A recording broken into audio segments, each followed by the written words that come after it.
Hi friends, প্রতিদিনের মতো আজকেরও চলে এলাম নতুন একটি রেসিপি নিয়ে। আমি প্রতিদিন চেষ্টা করি খুব সহজ সরল আর খুব কম সময়ের মধ্যে আপনাদের সঙ্গে কোনো একটা রেসিপি শেয়ার করার জন্য। আজকের ভীষণই মজাদার ভাজা পুলির রেসিপি শেয়ার করব। একদম পুরে ভরা একটা রেসিপি। তাহলে চলুন দেখে নিন।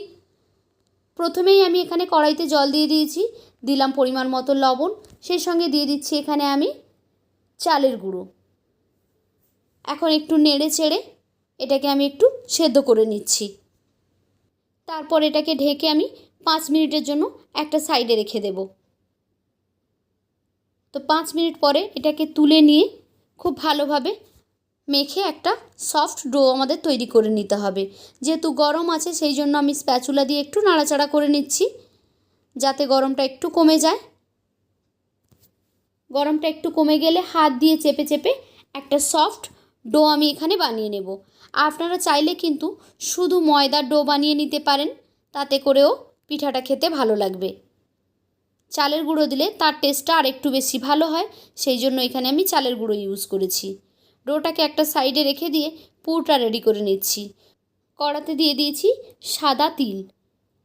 লো ফ্লেমে রেখে এটাকে কিছুক্ষণ নাড়াচাড়া করে ফ্রাই করে নেব। যতক্ষণ না এর থেকে খুব সুন্দর একটা খুশবু আসতে শুরু করে ততক্ষণ পর্যন্ত এটাকে নেড়ে নেব। এটা হালকা কালার চেঞ্জ হয়ে এসেছে, এর মধ্যে দিয়ে দিচ্ছি আমি নারকেলের কোড়া। চাইলে আপনারা কিন্তু নারকেলের গুঁড়ো এখানে ইউজ করতে পারেন। আমি এখানে 2 কাপ নারকেলের কোড়া দিয়ে দিলাম, তাহলে এর টেস্টটা কিন্তু অনেক বেশি ভালো হবে। শুধু তিল দেওয়ার থেকে নারকেল কোড়াটা দেবেন, তাহলে ভালো লাগবে। দিয়ে দিলাম এখানে গুড়। গুড়ের পরিবর্তে আপনারা কিন্তু এখানে চিনিও ইউজ করতে পারেন। এখন এটাকে নেড়ে চেড়ে একটা পুর রেডি করে নেব। এই গুড়টা যত মেল্ট হবে এটা কিন্তু তত পাতলা হতে শুরু করবে, সেই জন্য এই গুড়টা যতক্ষণ না টেনে আসছে ততক্ষণ পর্যন্ত কিন্তু আমাদেরকে এটা নাড়াচাড়া করতে হবে। মোটামুটি গুড়টাকে শুকনো করে নিতে হবে। এখন দেখুন পাতলা হয়ে গেছে। আবার আমরা কিছুক্ষণ এটাকে জাল করে নেব। দিয়ে দিলাম পরিমাণ মতো লবণ। মিষ্টি জিনিসে একটু লবণ দিলে তার টেস্টটা কিন্তু অনেক ভালো হয়, সেই জন্য চেষ্টা করবেন একটু লবণ দেওয়ার। এখন নেড়ে চেড়ে এটাকে আমি শুকনো করে নিচ্ছি। দেখুন অনেকটাই কিন্তু রস এখানে শুকিয়ে এসেছে। এখন রসটা একেবারে শুকনো হয়ে গেছে। এই অবস্থায় আমি গ্যাসটা বন্ধ করে দিচ্ছি। পুরটা একেবারে রেডি হয়ে গেছে। ফিরে এলাম ওই চালের ডোটার কাছে। এখান থেকে আমি অল্প অল্প করে ডো কেটে নেব। আমি এখানে একটু বড় সাইজের লেচি কেটে নিয়েছি। এটাকে আমি একটা বড় মতো রুটি বানিয়ে নিয়েছি, দেখতে পাচ্ছেন। এখন এখান থেকে একটা কৌটোর ঢাকন দিয়ে এভাবে করে আমি একটা একটা লুচির মতো বড় বড় করে শেপ দিয়ে কেটে নিচ্ছি। আপনারা চাইলে ছোট বড় যে কোনো মাপে তৈরি করতে পারেন। এভাবে করলে সবগুলো একই মাপের হবে, সেই জন্য আমি এখানে একটাই কৌটোর ঢাকন দিয়ে এভাবে সবগুলোকে কেটে রেডি করে নিলাম। এখন যে পুরটা রেডি করেছিলাম সেই পুর থেকে অল্প অল্প করে এই একটা একটা রুটির উপরে নিয়ে আমরা কিন্তু সুন্দর করে হাত দিয়ে চেপে চেপে পিঠার শেপ দিয়ে নেব।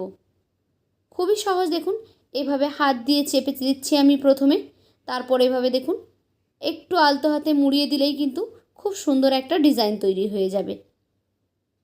আপনাদের দেখার সুবিধার্থে আমি আরও একটি পুলি পিঠা এভাবে রেডি করে নিচ্ছি। কিভাবে তৈরি করছি আপনারা একবার খেয়াল করে দেখুন। প্রথমে এভাবে হাত দিয়ে পুরোটাকে চেপে দিতে হবে, তারপর আলতো হাতে জাস্ট কোণগুলোকে এভাবে মুড়ে মুড়ে এগিয়ে আসতে হবে, তাহলেই খুব সুন্দর একটা ডিজাইন তৈরি হয়ে যাবে। এখানে আমি সবগুলোতে তৈরি করে নিয়েছি। এবার আমি এগুলোকে ফ্রাই করে নেব। কড়াইতে আমি তেল দিয়ে দিয়েছি। তেলটা হালকা গরম থাকতে থাকতেই এই পিঠাগুলোকে দিয়ে দিতে হবে। খুব বেশি তেল গরম করার প্রয়োজন নেই। একদম দেখুন তেলটা কিন্তু এখনও ফুটতে শুরু করেনি, এই অবস্থাতেই আমি পিঠাগুলো দিয়ে দিয়েছি। তারপর কিন্তু একা একা সব পিঠাগুলো ফুলে ভেসে উঠেছে। এভাবে আমি আলতো হাতে একটু নাড়াচাড়া করে দিচ্ছি। একদম লো ফ্লেমে রেখে আস্তে আস্তে করে এগুলোকে আমরা ভেজে নেব।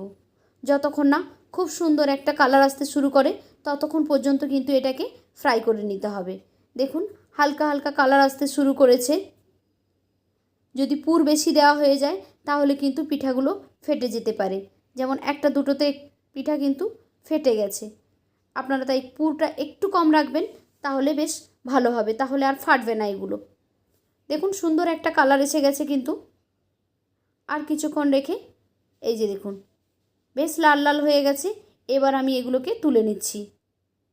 এগুলো খেতে বেশ মুচমুচে হয় আর ভেতরটা একদম পুরে ভরা। তো কেমন লাগলো আজকের আমার এই রেসিপি? যদি ভালো লেগে থাকে তাহলে লাইক, কমেন্ট অ্যান্ড শেয়ার করবেন। আর এরকমই সহজ সরল রেসিপি পেতে আমার চ্যানেলটিকে সাবস্ক্রাইব করে বেল আইকনে ক্লিক করে নোটিফিকেশান অন করে দেবেন। তাহলে যখনই আমি কোনো নতুন ভিডিও আপলোড করব সেই ভিডিওর নোটিফিকেশান সবার আগে পৌঁছে যাবে আপনাদের ফোনে। তো আজকের মতো এই পর্যন্ত। ফিরে আসবো আগামীকাল নতুন আরও একটি ভিডিও নিয়ে। ততক্ষণ সবাই ভালো থাকুন। টাটা।